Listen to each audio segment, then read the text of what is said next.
भैया नमस्कार, हार्दिक स्वागत है। आप पिछले 50 वर्षों से लोगों की सेवा में लगे हुए हैं, इसलिए इस उपलक्ष्य में आपके बारे में हम कुछ जानना चाहते हैं।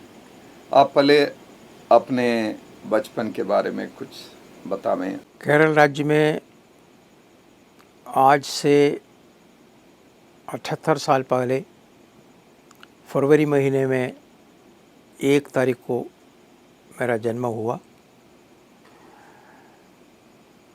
मेरे पिताजी का नाम था अगस्ती और मेरी माँ का नाम था मरियम। और वे किसान परिवार के लोग थे, एक साधारण ईसाई परिवार। मैं अपने परिवार के 5वां संतान हूँ। 2 बहनें और 3 भाई। मेरा छोटा भाई था स्वर्गीय फादर प्रेमराज। ये भी IMS धर्म समाज के एक मेंबर रहे। ये भी बनारस में रहे। जी। और आपकी पढ़ाई वगैरह के बारे में कुछ बतावे। सरकारी स्कूल में मेरी प्राथमिक शिक्षा थी और उसके बाद मिडिल स्कूल और हाई स्कूल के लिए saint Mary's boys high school 200 साल से भी ज़्यादा पुराना है।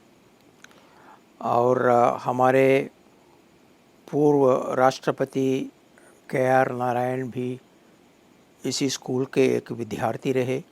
आप जब बचपन की ओर मुड़कर देखते हैं, स्कूली दिनों की ओर, आपको क्या याद आती है? आपका पढ़ाई में वगैरह में आप कैसे थे?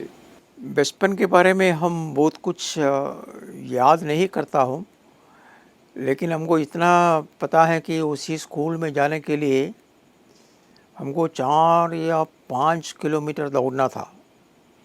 तो दौड़ के जाते?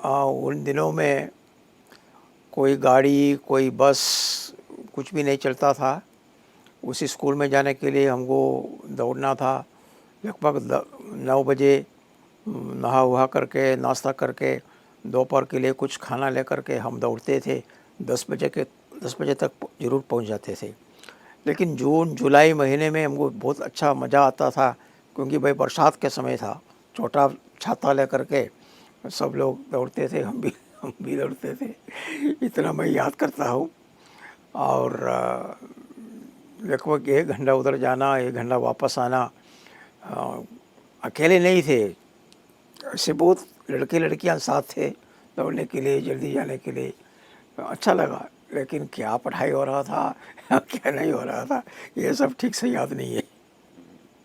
और आपने कहा कि आपके पिताजी किसान थे, हाँ।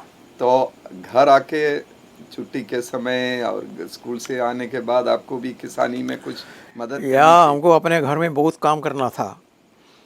सुबह से लेकर के 9 बजे तक भी थोड़ा काम था, और वापस आने के बाद, स्कूल से वापस आने के बाद तुरंत अपना किताब उताब कहीं पर फेंक करके थोड़ा कुछ खाना वाना खा करके गोरू चलाने के लिए बाहर फील्ड में ले जाना था।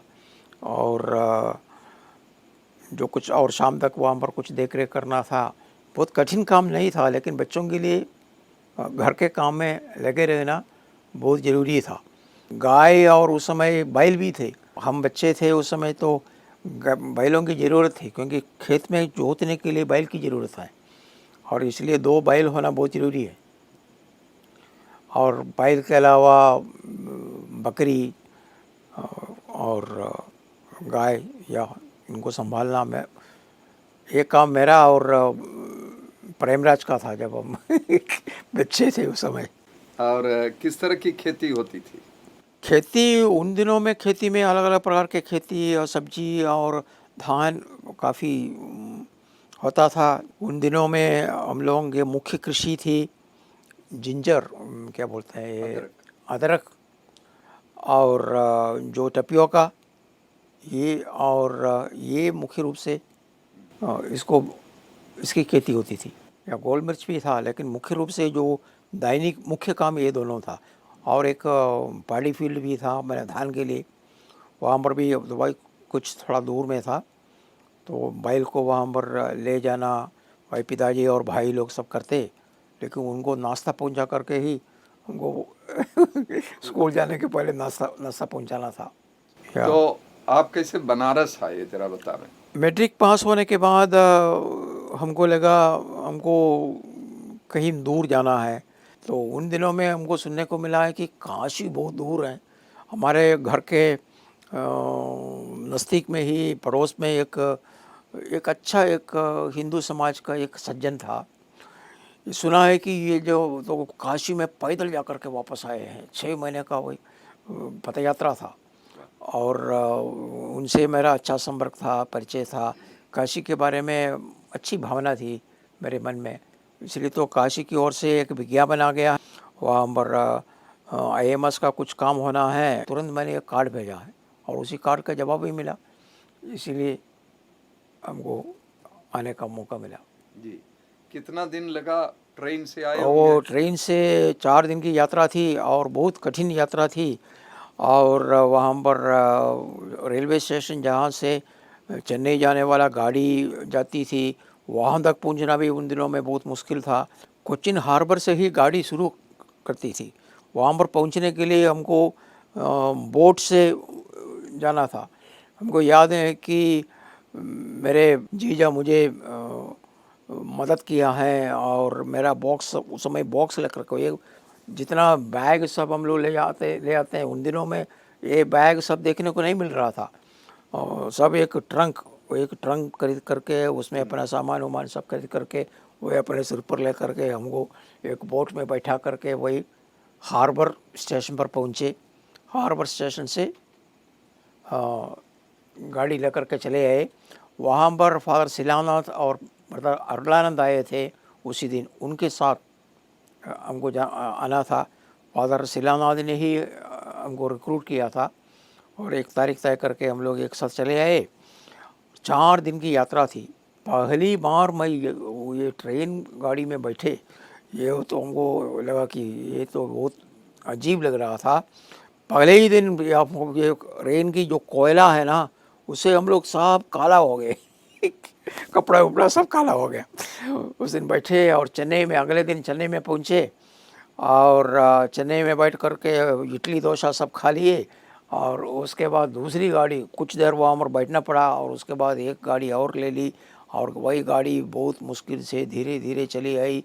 एक जगह पर पहुँचे जहाँ पर इटारसी बोलते हैं, इटारसी में हमको उतार दिया, और उतारने के बाद हमको वहाँ पर हमको पता नहीं, हमको बहुत भूखे लगे होंगे, हमको याद उतना ठीक नहीं है, लेकिन वहाँ पर इटारसी में एक बहुत बढ़िया खाना खिलाया हमको बैठा करके। और उसके बाद और एक गाड़ी पकड़ करके बनारस में पहुँचे। बनारस में 28 जून 1960 में पहुँचे, 60 साल पहले। वही एक विशेष दिन था हमको लगा, और सब उसी समय गाड़ी सब ले करके हमारे बहुत बड़ा स्वागत हुआ। आपकी पढ़ाई कैसे, किस किस तरह की पढ़ाई हुई, किस तरह की? या बनारस में कुल मिलाकर के उन दिनों या हम 7 साल लगातार बनारस में रहे। वहाँ पर मेरी पोस्टलेंसी थी जहाँ पर हिंदी, लैटिन, अंग्रेजी और सब भाषाएं पढ़ना था।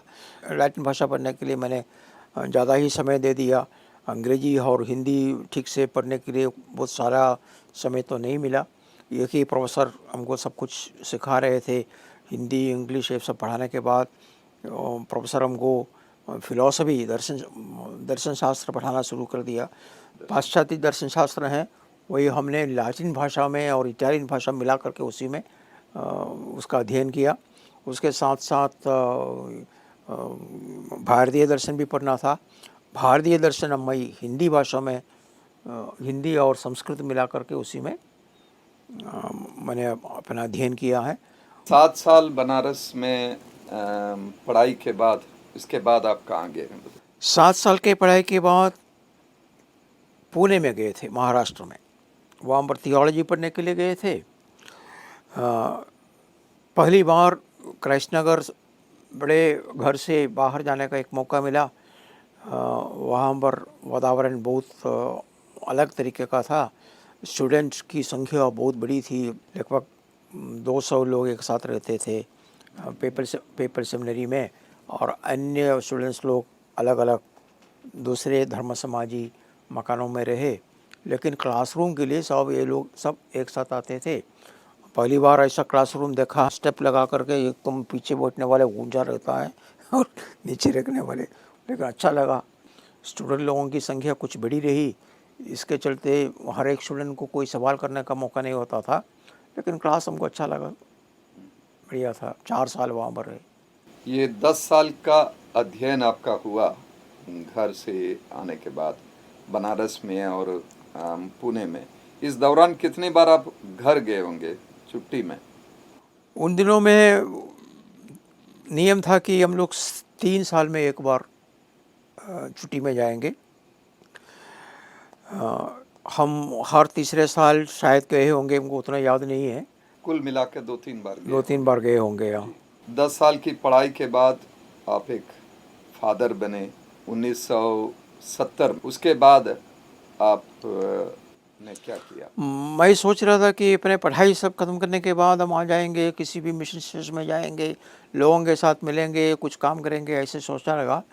लेकिन वापस आने के बाद 2-3 महीने के बाद उस समय के सुपीरियर जनरल प्रसाद ने हमको बुला करके बोल दिया, आप जाइए, एक सोसाइटी का ही एक फादर हैं जिनका नाम है फादर दयानंद, फंड रेसिंग का काम कर रहे हैं, आप थोड़ा कुछ मदद कीजिए और उसके बाद अगर आपको आपकी पढ़ाई के लिए कुछ व्यवस्था हो वही हो जाएगा, इसलिए हम आपको जर्मनी भेज रहे हैं बोले।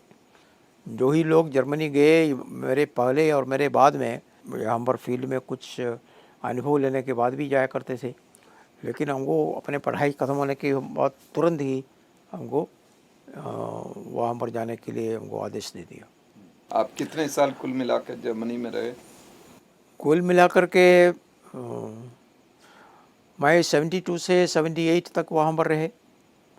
पहली साल फादर दयानंद को मदद करने के लिए कुछ काम किया, ज़्यादा ही मेरा समय टाइपिंग में चला गया ऑफिस में बैठ करके। वहाँ पर जाने के पहले 4 महीने का भाषा सीखा था वहाँ पर पुणे में, तो इसलिए भाषा कोई बड़ी समस्या मेरे लिए नहीं थी, जर्मन भाषा, तो इसीलिए उनको मदद करने के लिए मैंने ऑफिस में काम किया। 1 साल के बाद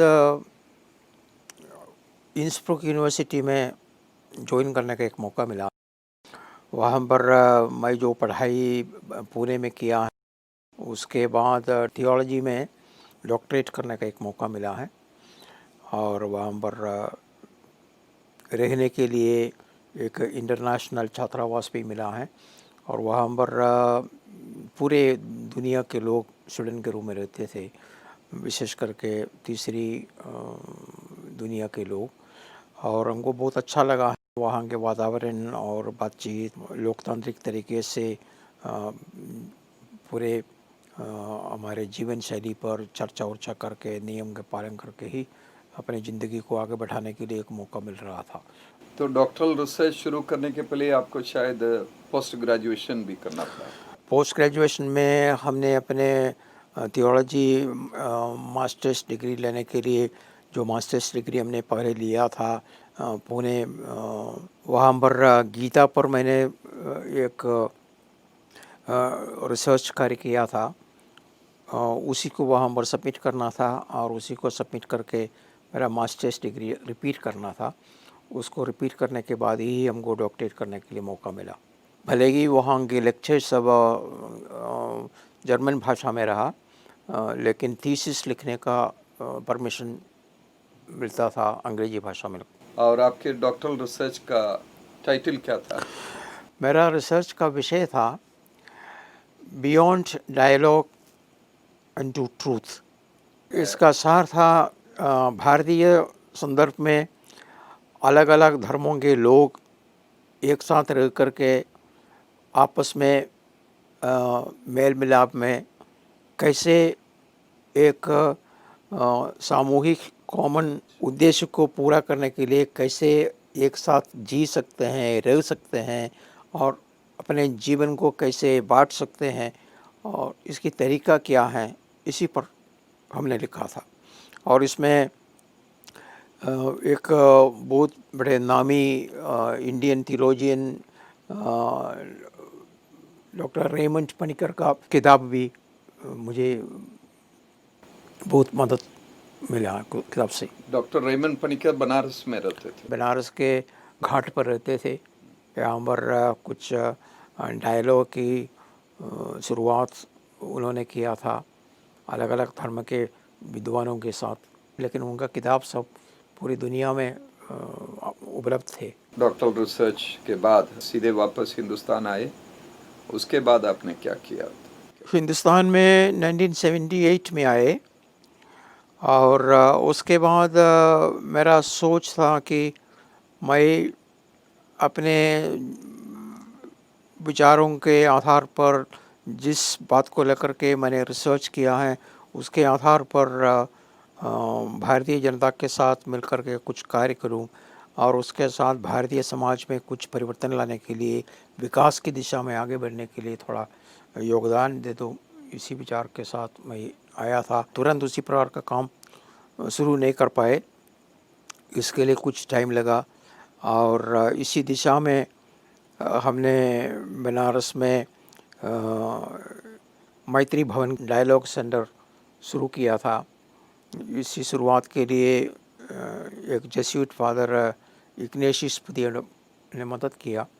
हम दोनों मिलकर के इसके लिए क्या नियमावली होनी चाहिए, उसका उद्देश्य क्या है, इस पर काफ़ी चर्चा करने के बाद एक डॉक्यूमेंट बना दिया।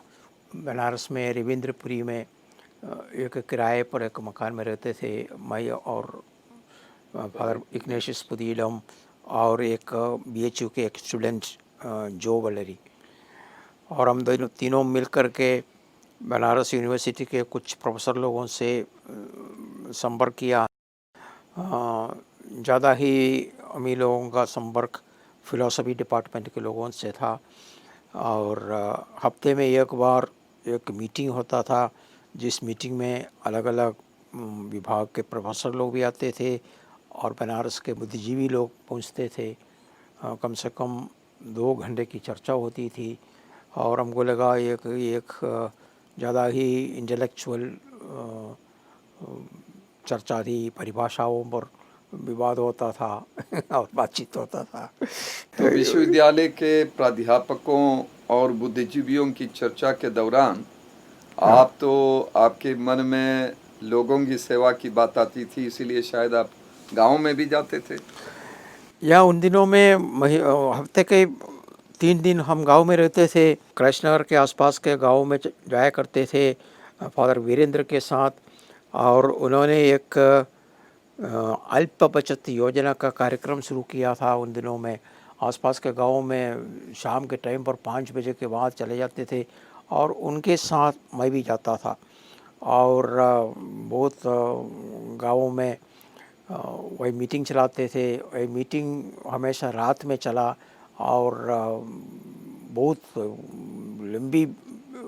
लंबे समय तक, कभी कभी 12 बजे, 1 बजे, 2 बजे तक वे लोग अपना कुछ पैसा बचा करके जमा करते थे और इसके लिए कैसे इसका इस्तेमाल करना है और ये जो जमा पैसा किसको देना है, इस पर चर्चा होती थी। और कभी कभी गांव के लोगों के बीच में कोई समझदारी नहीं होती थी, काफ़ी लड़ाई भी होती थी, किसको लेना, हमको देना, इनको देना, फलाना दोना। और फादर वीरेंद्र बहुत प्रयास करते थे। उनका एक प्रिंसिपल था, इसका एक उद्देश्य है, हम लोग पैसा सब जमा करते हैं, इसका एक उद्देश्य है, इसी अल्प बचत से जो पैसा आता है उसी पैसा सबसे पहले उसी व्यक्ति को दे देंगे जिसकी सबसे ज़्यादा ज़रूरत है, और इसमें आप लोग लड़ाई मत कीजिए, ज़रूरत वालों को आप पहचान लीजिए और उनका ज़रूरत से ज़्यादा ज़रूरत आपका है या नहीं है, आप थोड़ा कुछ तय कीजिए। इसको तय करने में कभी कभी बहुत टाइम लेता था, लेकिन लड़ाई उड़ाई सब ख़त्म करके हम लोग किसी न किसी प्रकार जो ही पैसा उसी दिन आया है वही पैसा उसी को दे देते थे। कितने साल मैत्री भवन और गांव में बिताया और उसके बाद क्या? पूरा 2 साल। 2 साल। उसके बाद आप को 2 साल बनारस इसी छोड़ प्रकार दिए। रहने से ये दोनों काम से मैं संतुष्ट नहीं था।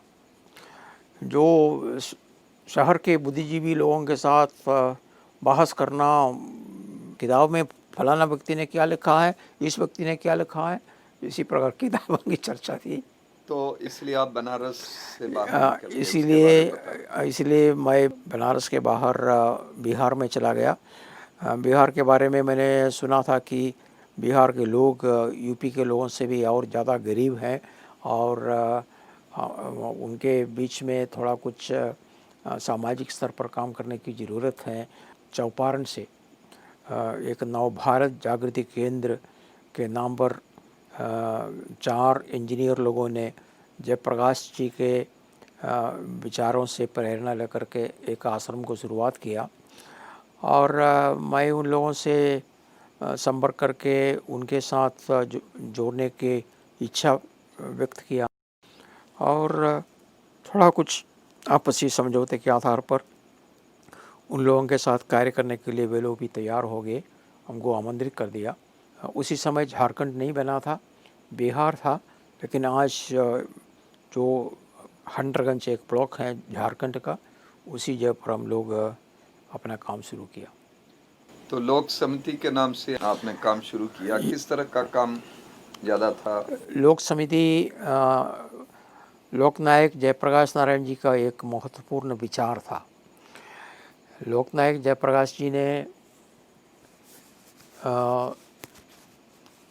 1974 में ये विचार एक व्यापक जन समूह में, एक विशाल जन समूह में पटना गांधी मैदान में रखा कि हम समाज परिवर्तन के लिए, देश के गरीब जनता के हित में समाज में परिवर्तन होना है और ये समाज परिवर्तन सत्ता की ओर से नहीं आएगा और सत्ता के जगह पर परिवर्तन लाने वाले लोग हैं आम जनता और गरीब जनता। इसीलिए उनका एक सुझाव था, देश भर के हर गांव में लोक समिति के नाम पर आम जनता लोगों की एक समिति उभर करके आनी है और उसी समिति के माध्यम से और इन समितियों का नेटवर्किंग पूरे देश में होना है।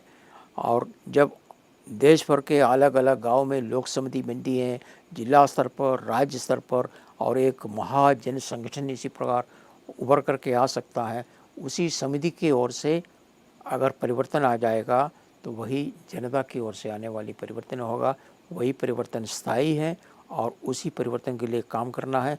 जनप्रतिनिधियों पर, सरकारों पर अपना अंकुश रखना और उनको कंट्रोल करना, क्योंकि ये सही में जनप्रतिनिधि हैं और जनप्रतिनिधि हैं तो जनता के हित में काम करना चाहिए। सरकारी लोग, जनप्रतिनिधि लोग कोई मालिक नहीं है, ये जनता के सेवक हैं, वही हमारा नारा था। हमारे बहुत से मीटिंग में, बहुत से प्रदर्शनों में ये नारा लगा करके हम खुद बार बार गए हैं, सरकारी ऑफिसर मालिक नहीं, ये जनता के सेवक हैं। ये जेपी की ओर से आ रहा था और इसी पर हम लोगों ने काम किया। लोग पुलिस से, सरकारी लोगों से और जनप्रतिनिधियों से डरते रहे, लेकिन उसे ऊपर उठ करके जनता को इनको कंट्रोल करने के लिए सिखाना था और वही काम हम लोग करते थे। अंडरगंज के कितने गांव में और किस तरीके से आप लोग काम करते थे? किस किस अंडरगंज एक पूरा ब्लॉक था, हमको लगता है कि कम से कम 100 से भी ज़्यादा गांव थे और हम लोग सीधे एक गांव में पहुंचते थे और लोगों के साथ बातचीत होता था और कभी कभी कुछ पर्चा उर्चा तैयार करके देते थे। मेरे साथी लोग उनसे बात करते थे। हम लोग ऐसे एक समूह था, 6 लोगों के ग्रुप थे, वहाँ पर हम लोग एक साथ थे। इसमें सबसे पहले हम लोगों का विचार था कि जो बातें हम लोग दूसरों को बोलते हैं वही बातें दूसरों को हमारे जीवन में देखने के लिए मिलना चाहिए। उसमें एक नौजवान राजपूत था और उनके साथ एक नौजवान दलित था और एक 2 सिस्टर थी और हम थे और उसके बाद गोवा से आए हुए एक साथी विकास भाई, जो भले ही वो गोवा से हैं लेकिन बहुत साल यहाँ पर बनारस में चिरेगांव गांव में रह करके बढ़ई कारपेंटरी का पढ़ाई का काम किया था। वे हमारे साथ जुड़े और यहाँ पर हम लोग एक बहुत ही एक सिंपल तरीके से अपना जीवन बिता रहे थे। लोगों के सामने सब कुछ पारदर्शी थे, वो सब खुलापन में सभी लोगों के साथ मिलजुल करके काम करने का एक प्रयास रहा। और इसमें हमको अच्छा लगता है कि वही जीवन जिस पर हम लोग पीछे सोचते हैं, आज भी हमको लगता है कि वही एक महत्वपूर्ण बहुत अच्छा एक सिंपल जीवन था। मुझे पसंद था, भले ही वहाँ पर किसी भी प्रकार का आधुनिक सुविधाएं नहीं थी। ज़मीन एकदम मिट्टी का ज़मीन था, हम लोग गोबर से इसको साफ़ करते थे और बिजली नहीं थी और पंखा नहीं थी और लाइट भी नहीं था, हम लोग लालटेन से काम करते थे। जी, वहाँ रहते हुए गांव में आपने काम किया, काफ़ी संघर्ष भी करना पड़ा। कुछ बहुत ज़्यादा दिक्कतें भी हुई आपके सेवा कार्य में, कुछ बता सकते वहाँ हैं? पर जाति को लेकर समाज में एक कोई समरसता नहीं था। विशेष करके आदिवासी लोगों को और दलित समाज को बहुत बड़ी समस्या होती थी। उनको दबा करके उनको गुलाम बना करके अन्य लोग काम कर रहे थे।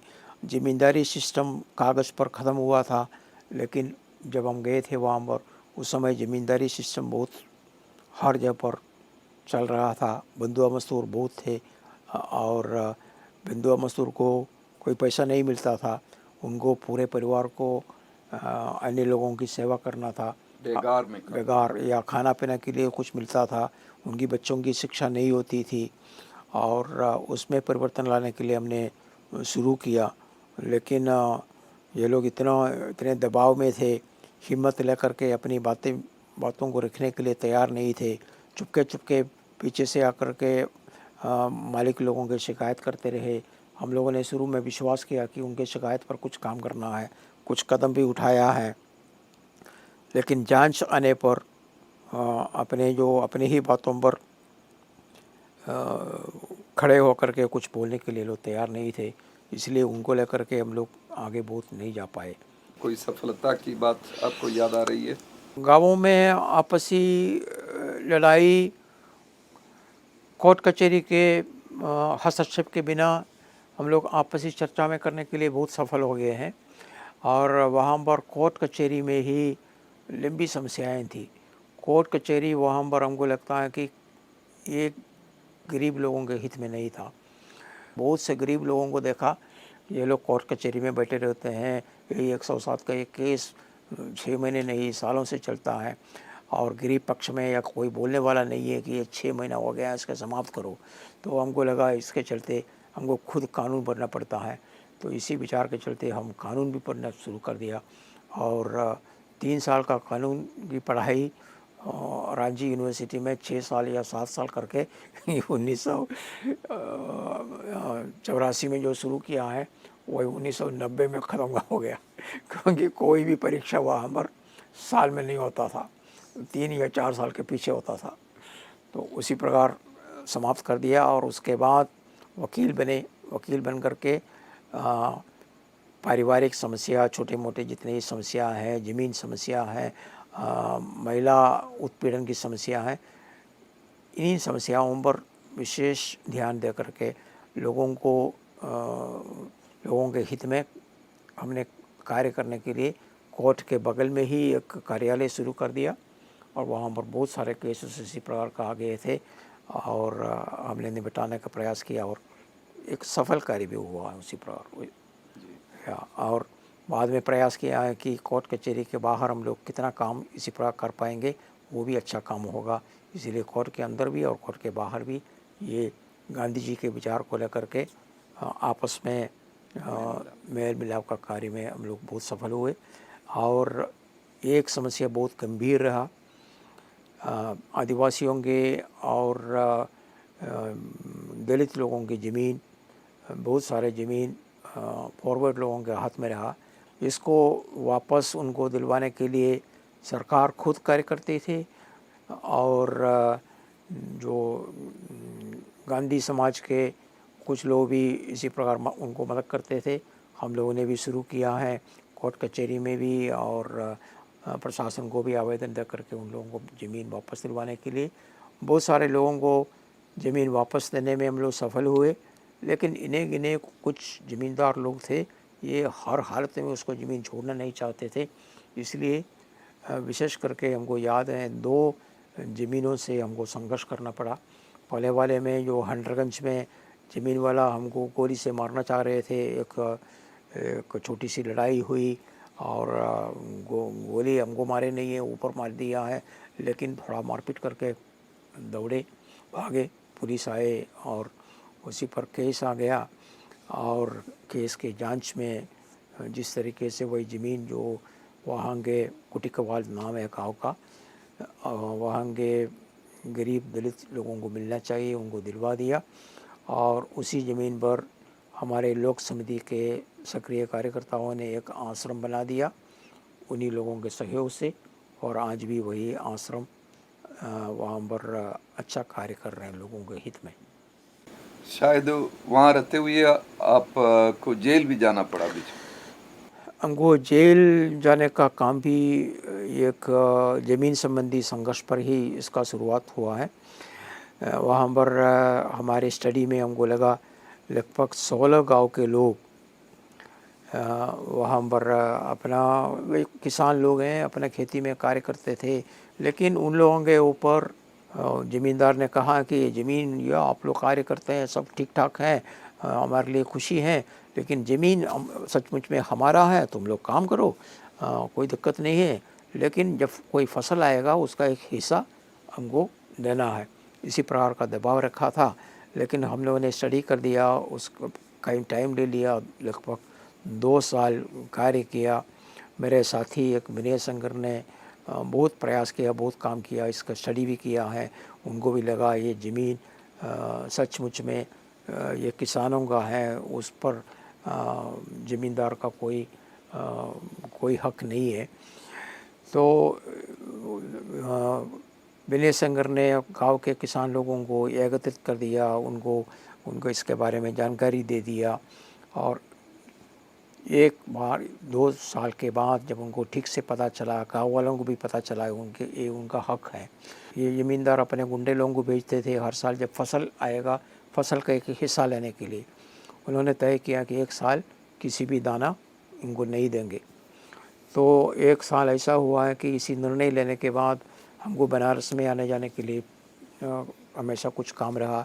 मैं यहाँ पर बनारस आया था, एक नवंबर महीने का टाइम था, और उसी बीच में जब हम वहाँ पर नहीं थे, जो कार्यकर्ता, स्थानीय कार्यकर्ता जो गांव-गांव में जाकर के अपने किसान लोगों से बोलते थे कि इस साल ऐसा निर्णय हो गया है कि उनको अपने फसल का हिस्सा ज़मींदार को नहीं देना है, इसलिए मत दीजिए। इसी प्रकार का प्रचार प्रसार करके सबको बोल रहे थे।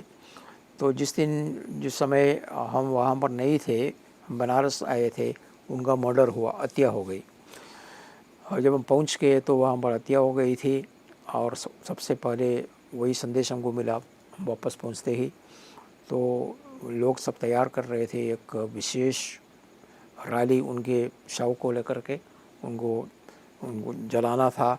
और उसी दिन हम भी पहुँचे और बड़ी भीड़ वहाँ पर थी, और गांव वाले सब मिलकर के, इन 16 गांव के ही लोग और सब बहुत सारे लोग मिलकर के उनके शव को वहाँ पर उसी ज़मींदार के घर के सामने नदी के किनारे अंतिम संस्कार दिया गया। और उस समय से सभी लोगों को पता ही चला कि वही ज़मींदार ही उसी व्यक्ति की हत्या के पीछे का व्यक्ति है।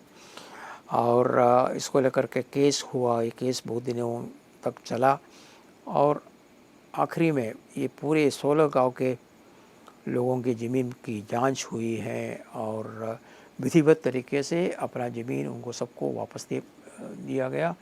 और ज़मींदार वही यूपी वाले थे, वही ज़मींदार वहाँ मुझसे छोड़ करके। लेकिन गिरफ्तारी आपकी कैसे हुई?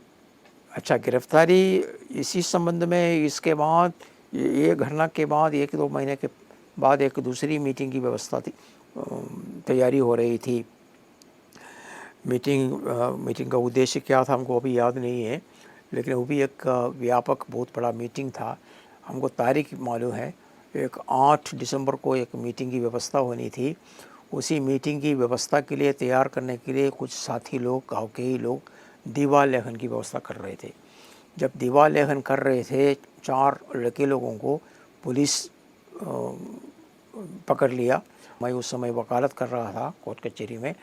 हमको संदेश दिया कि आप आइए और इन लोगों को ज़रा समझाइए, पुलिस के पास ज़रा बात कीजिए उनको।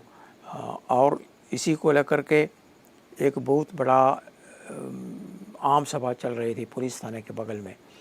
उसी में हमको जाना था।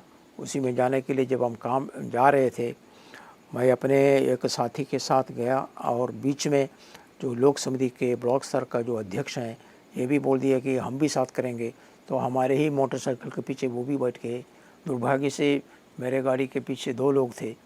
और जब हम पुलिस थाना के बगल से हमको जाना था और थाना के बगल से हम जा रहे थे, पुलिस ने हमको रोक दिया। मैं खुद कोर्ट कचहरी से उठ कर के आया था। उस समय मैं वकील के कपड़े पहने हुए थे कोर्ट। और वही पुलिस अधिकारी ने हमसे पूछा, हम बोले भाई आप वकील हैं और कौन से कानून के तहत आप 2 लोगों को अपनी गाड़ी में बैठा करके आ रहे हैं। हमको कोई जवाब नहीं था। हमको पता था कि वही गलत है। उस समय दूसरा कोई उसी प्रकार 2 लोगों को लेकर के जा रहे थे। मैंने बता दिया, साहब आप ज़रा देख लीजिए, ये तो यहाँ की प्रथा है, सब लोग जाते हैं, तो कोई विशेष बात नहीं थी। मैंने इतना ही बता दिया, मुस्कुरा करके मैं बता दिया। लेकिन पुलिस को अच्छा नहीं लगा। वो हमारा गाड़ी की चाबी ले लिया और हमको बोल दिया बैठो। हम वहाँ पर बैठे रहे और थाने के अंदर बहुत कार्य चल रहा था। मैं देख सकते थे, लोग आते जाते हैं, रहते हैं। हमारा ये ज़मींदार के लड़का भी चलता फिरता रहता है वहाँ पर। कुछ कागजात सब लेकर के आपस में बहुत बातें भी होती हैं, लेकिन हमको पता नहीं था कि क्या बातें होती हैं। देख सकते थे। शाम के टाइम हमको शाम तक बैठाने के बाद हमको ले गए पुलिस लॉकअप में। वहाँ पर लॉकअप में चतरा पुलिस थाने में लगभग 9 बजे होंगे। कुछ पत्रकार लोग आए, वो देख लिया और पूरी कहानी ये लोग ले लिया हमसे। हम पूछे क्या, हमको क्या हुआ है, हम पूछ रहे हैं। कोई जवाब देने वाला नहीं था। आखिरी में एक पुलिस से हमको जानकारी मिली, हमारे खिलाफ़ केस हो गया।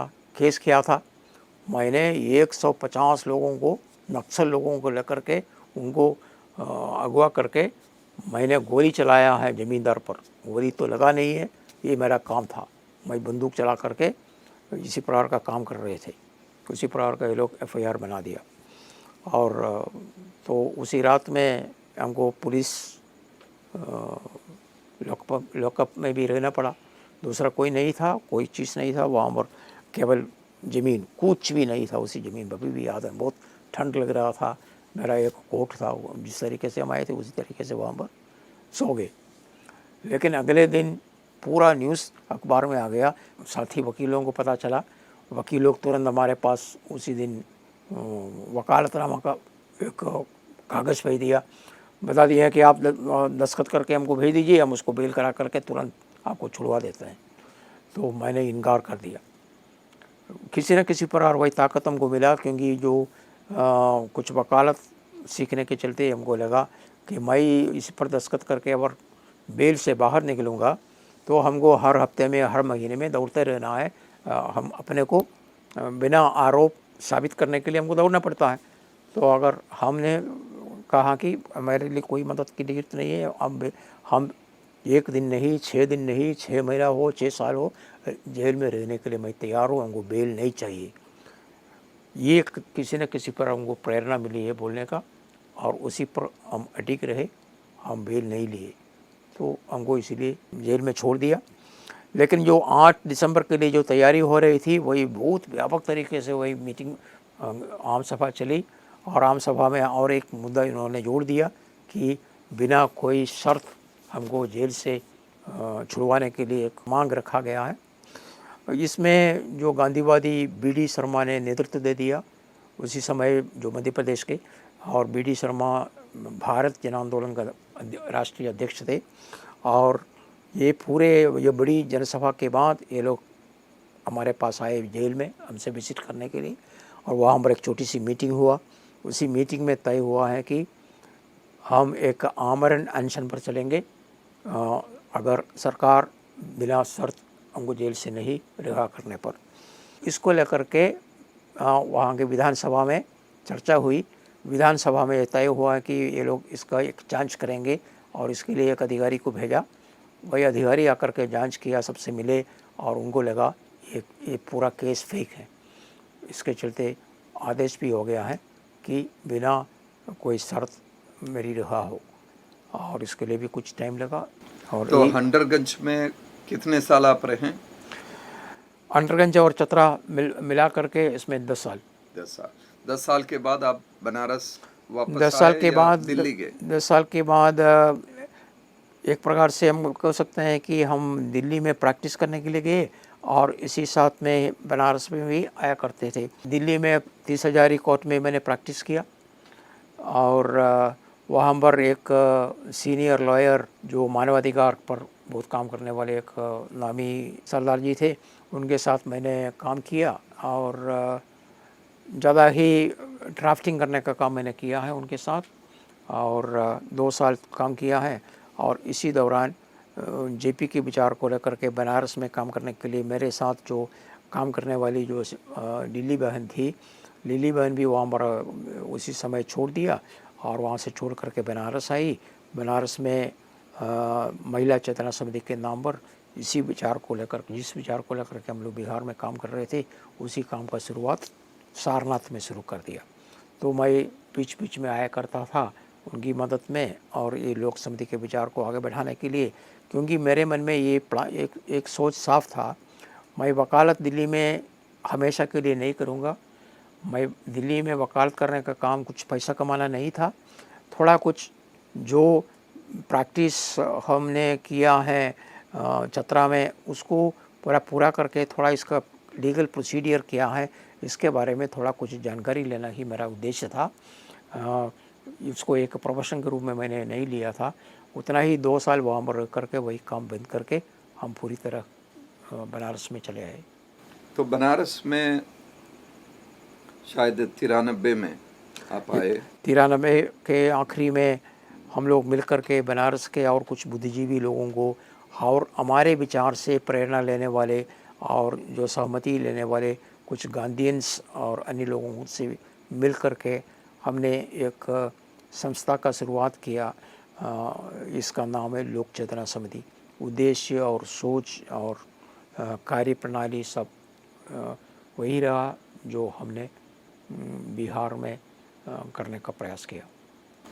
वर्तमान में लोक चेतना समिति पिछले 27 साल में कहाँ का कितने गांवों में कितने ज़िले में फैला हुआ है और किस तरह का कार्य है उस पर? हम लोगों ने जिस तरीके से बिहार में काम शुरू किया उसी तरीके से हम पर भी इसका शुरुआत किया और सोच यही था कि कुछ गांवों का चयन करके उन गांवों में लोक समिति का गठन करना और ये चेतना, ये जानकारी देना कि अगर सच्चे एक आदर्श देश को बनाना हो, ये आदर्श देश की उम्मीद हम सत्ता से नहीं कर पाएंगे और ये जनता की ओर से ही करना पड़ेगा। इसलिए हर गांव में एक लोक समिति तैयार हो। इसी विचार को लेकर के सबसे पहले सारनाथ के आसपास के कुछ गांवों से हम काम का शुरुआत किया। धीरे धीरे गांव की संख्या बढ़ी और एक किराए सारनाथ में ही एक किराए पर एक कार्यालय शुरू किया और 2-3 साल के बाद उसको हमने चिरेगांव के ब्लॉक के लेवल पर ले गए। ब्लॉक लेवल के लोग मिलकर के जो वर्तमान प्रशासन को नेतृत्व देते हैं उनके कार्यशैली में थोड़ा कुछ प्रभाव डालने के लिए हमारा कार्यालय ब्लॉक के नज़दीक होना चाहिए, ये सोच को लेकर के हमने वहाँ पर एक नए कार्यालय की व्यवस्था की। इसके और वहाँ पर 2000 में वहाँ पर पहुँच चले गए और 2000 से वहाँ पर एक कार्यालय बिल्डिंग बना है और 2000 से वहाँ पर हम लोग कार्यरत हैं और वहाँ से आज भी धीरे धीरे बिल्डिंग की भी व्यवस्था की। वहाँ पर एक छात्रावास भी है जो मुसहर परिवार के जो बच्चे हैं उनको शिक्षा का कोई व्यवस्था नहीं है, कोई प्रावधान नहीं है। बगल में कोई सरकारी स्कूल होने पर भी उसी स्कूल में जाने से उन बच्चों को भेदभाव का अनुभव करना पड़ता है वो आज भी। और उनके माता पिता को बच्चों की शिक्षा के लिए कोई व्यवस्था करने की स्थिति नहीं है। इसीलिए वैसे वैसे बच्चियों के लिए शिक्षा की व्यवस्था करने के लिए हम लोगों ने एक छात्रावास की तैयारी की। और ये बच्ची लोग आज 40 बच्चियाँ वहाँ पर हैं। ये बगल के सरकारी स्कूल में जाते हैं, लेकिन सरकारी स्कूल की शिक्षा की गुणवत्ता इतना कमज़ोर है और वहाँ के शिक्षक लोगों से इन बच्चों को कुछ भी नहीं मिलता है। इसलिए हम लोग ने अलग से शिक्षक की नियुक्ति करके उनको ट्यूशन या शिक्षा दे रहे हैं। और जाते हैं ज़रूर सरकारी स्कूल में, लेकिन पढ़ाई दी जाती है हमारी एक शिक्षिका की ओर से। पिछले 27 साल में लोक चेतना समिति के माध्यम से आपको क्या लगता है किस तरह की उपलब्धियां, मुख्य रूप से 2-3 उपलब्धियां बतावें? हम लोग कुछ संदेश लोगों को देने में सफल हो गए, जिन संदेशों को आम तौर पर लोग मानते हैं। उदाहरण के लिए हम 4 प्रकार के भेदभाव हमारे भारतीय समाज में देखते हैं। हम लोग उसके खिलाफ हैं। ये हमारे आसपास के जिन लोगों के साथ हमारा संपर्क है इनको पूरी तरह मालूम है। एक, हम लोग जाति को नहीं मानते हैं। जाति भेद, अलग अलग जाति के लोगों के बीच में जो भेदभाव चलता है इसको हम लोग नहीं मानते हैं। हमारे लिए सब जातियाँ बराबर हैं, चाहे कोई पंडित हो या चाहे कोई चमार हो, दोनों बराबर हैं। और आरक्षण के पक्ष में हम लोग काम कर रहे हैं।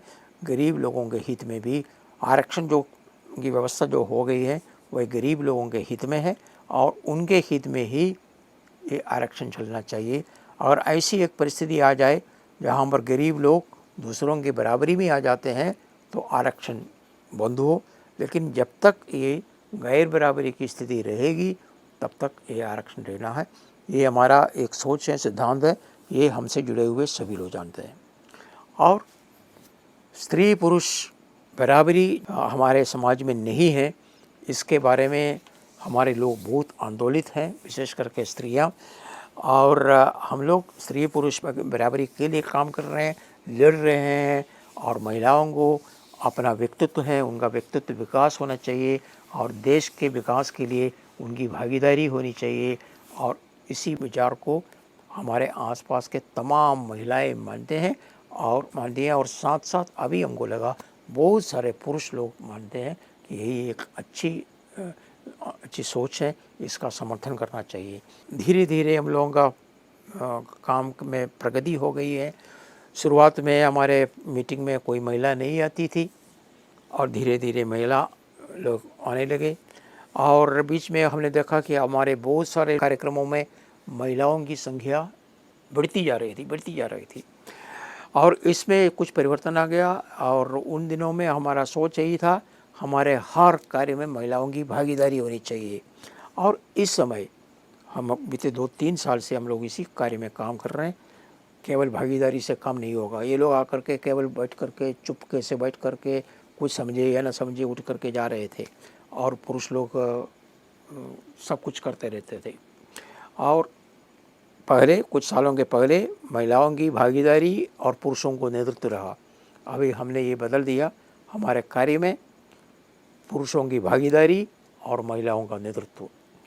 तो इसलिए दोनों को लेकर के हम जरूर काम कर रहे हैं। लेकिन पंचायत में, पंचायत के निर्णय में भागीदारी देने में, पंचायत बैठक में, हर जगह पर केवल महिलाओं की भागीदारी नहीं, लेकिन महिलाओं का नेतृत्व और पुरुष लोगों की भागीदारी। तो जातियों का भेदभाव, माने जाति समानता और पुरुष महिला समानता, इसके अलावा और 2 क्षेत्र में आप काम कर रहे हैं? हम लोग धर्म को भी लेकर के, हमारे कुछ गांवों में बहुत सारे मुसलमान लोग भी हैं और इसलिए हमारा देश केवल एक ही धर्म के लोगों के लिए नहीं, भारतवर्ष में अलग अलग धर्म के बहुत लोग हैं और इन सभी धर्म के लोग भी आपस में, धर्म के नाम पर भी कोई भेदभाव नहीं होना चाहिए, सब लोग बराबर हैं। ये सोच को भी आगे बढ़ाने में हम लोग सफल हो गए। लेकिन हमको इन सभी कामों के बीच में सब बराबर होने पर भी गरीब लोगों को अपने कार्यक्रम में ज़्यादा प्राथमिकता दी जाएगी। और ये गांधी जी का जो सोच है कि अंत्योदय जो समाज में जो अंतिम व्यक्ति हैं इसको मदद करने के लिए कार्य होना चाहिए। ये सोच भी अभी लगभग सर्वमान्य हो गया है। जहाँ पर हम लोग काम कर रहे हैं उन सभी लोगों को लगता है हम लोग गरीबों के हित में हैं, और इसलिए सरकार की जो पॉलिसी है और वही गरीबों के हित में नहीं उसके विरोध में है, तो हम लोग भी इसको विरोध करते हैं। इससे लोगों में एक जागृति आ रही है कि हम लोगों की नीति क्या है, हम लोगों का सोच क्या है। मनरेगा को लेकर के और खाद्य सुरक्षा को लेकर के हम लोगों ने बहुत सारे कार्यक्रम किया है। कार्यान्वयन में बहुत बड़ी कमियां हैं और बहुत सारे विरोधाभास, बहुत सारे कुरीति और भ्रष्टाचार चलता है। इसके चलते कानून अच्छे होने पर भी इसका कार्यान्वयन ठीक से नहीं चलता है, तो इसके खिलाफ हम लोगों ने काफ़ी कदम उठाया है। जनता को लेकर के, सरकार को भी साथ लेकर के जन सुनवाई चलाए हैं, इसमें सरकार के लोग भी हैं और इसमें लोगों में एक व्यापक तरीके से एक विचार आ गया है कि ये लोग गरीब जनता के हित में है। इसी प्रकार का काम आज हम लोग बनारस ज़िले में और जौनपुर ज़िले में मिला करके 120 ग्राम पंचायतों में कार्य करते हैं। बहुत सारे गाँवों में जिनमें हम कार्य करते थे पहले, इसको छोड़ करके, उसका मतलब आज बहुत सारे गांव हैं जहां पर हम लोगों ने काम किया है। भले ही आज काम नहीं करते, लेकिन आज की स्थिति में 120 ग्राम पंचायतों में इन दोनों ज़िलों में हम लोग काम करते हैं। और पंचायत को लेकर के हम लोग गांधी जी के स्वराज के सोच को फैलाने में और उसके आधार पर पूरी पंचायत व्यवस्था को आगे बढ़ाने में हम लोग आज भी बहुत कार्यरत हैं। पंचायत ही हमारे विकास का कार्य का माध्यम होना है और इसी को लेकर के हम बहुत सारे प्रधान लोगों को, बहुत सारे पंचायत मेंबर लोगों को प्रशिक्षण दे दिया। उन लोगों को निर्णय लेने में हम लोगों ने साथ किया और बहुत सर्वे किया, उसके सर्वे रिज़ल्ट उनके सामने रखा और अपने लोगों को, पंचायत लोगों को प्रेरणा दे दिया है कि उन लोगों को पंचायत मीटिंग में और विशेष करके खुली बैठक में भाग लेना बहुत ज़रूरी है। केवल भाग लेना नहीं, अपने सोच को, अपने सुझाव को उन तक पहुंचाने का भी काम करना है। और महिला प्रतिनिधि हो और पूरे पंचायत के जो व्यवस्था है उसमें महिलाओं के हित में निर्णय लेने के लिए जो ही सुझाव है उसको तैयारी करके रखने के लिए हम लोगों ने प्रेरणा दे दिया है। और ये काम आज इतना बढ़ गया है, कुछ पंचायतों में ये लोग अपने स्तर से हमारा बिना भी करते हैं। लोक चेतना समिति को लेकर आपका क्या सपना है जो पूरा होना बाकी है? बहुत सारे कार्य पूरा होना बाकी हैं। हमने सोचा जेपी के विचार के तहत जनता ऐसे उभर करके आएगी कि ये जनता अपने प्रतिनिधियों पर अंकुश रखने के लिए सक्षम होगी। इसी विचार को लेकर के हमने काम शुरू किया है, लेकिन इसी पर हम लोग कोसों दूर हैं और आज भी आम जनता बहुत लड़ती रहती है, पुलिस से लड़ती हैं, जनप्रतिनिधि से लड़ती हैं, जो ही भ्रष्टाचार में लिप्त हैं ये भी उनसे भी लड़ते हैं। और जिस तरीके से एक आदर्श समाज को बनाना है और ये व्यापक मूल्यों को लेकर के जो एक नए समाज की कल्पना हम लोगों ने जनता के सामने रखा है, ये समाज हमको देखने को नहीं मिलता, ये कहीं पर देखने को नहीं मिलता। आज भी जो समाज हैं ये हर प्रकार के भेदभाव और भ्रष्टाचार आज भी चलता है। आम जनता के हित में, गरीब जनता के हित में अखबारों में और माध्यमों में बहुत सारी घोषणाएं हैं, लेकिन इन घोषणाओं के पीछे हम लोग कदम उठा करके आगे जाने पर पहुंच जाते हैं। ये घोषणा मात्र रह जाती हैं, इसका कार्यान्वयन क्षेत्र में नहीं होता, भले ही कितने घोषणा होता है, इसको लागू करने में हम लोग बहुत दूर हैं। लेकिन अगर जनता सक्षम हो जाती है, जनता इसको अपने हाथ में ले लेंगे, जयप्रकाश जी के जो विचार को मैं आज भी ले लेता हूँ, जिस दिन जनता ताकतवर हो जाएंगे, जनता अपने जनप्रतिनिधियों को कंट्रोल करने के लिए सफल होंगे, शुरू करके अपने पंचायतों में कंट्रोल करने के लिए सफल होंगे, बाद में राज्य में भी अपने विधायकों को कंट्रोल करने के लिए सफल होंगे या पूरे राज्य में देश में ज़रूर परिवर्तन होगा।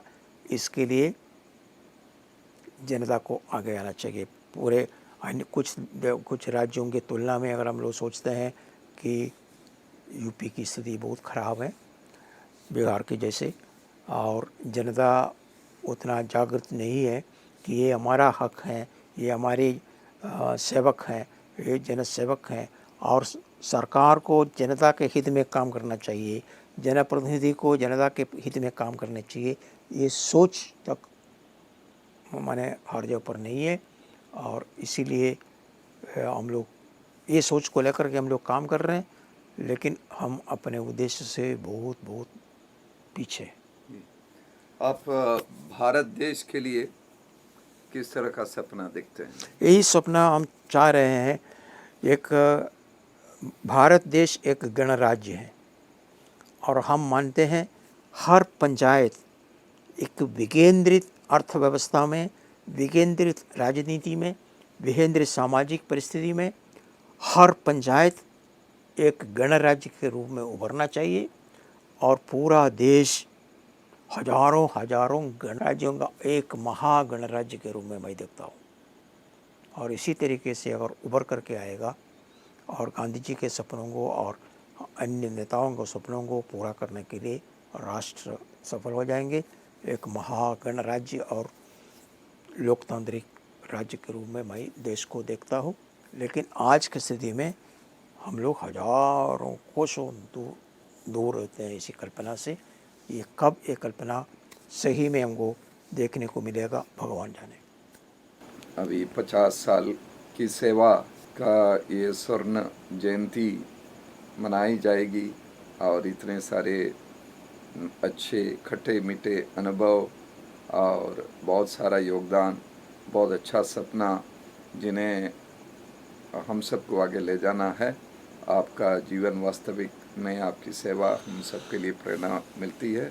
तो बहुत बहुत धन्यवाद, बहुत सारी शुभकामनाएं। ये सोच को शेयर करने के लिए जो मौका हमको मिला है, उसी मौका के लिए मैं आपको धन्यवाद देता हूँ, और आप सभी लोगों का प्रयास के लिए आपको भी धन्यवाद।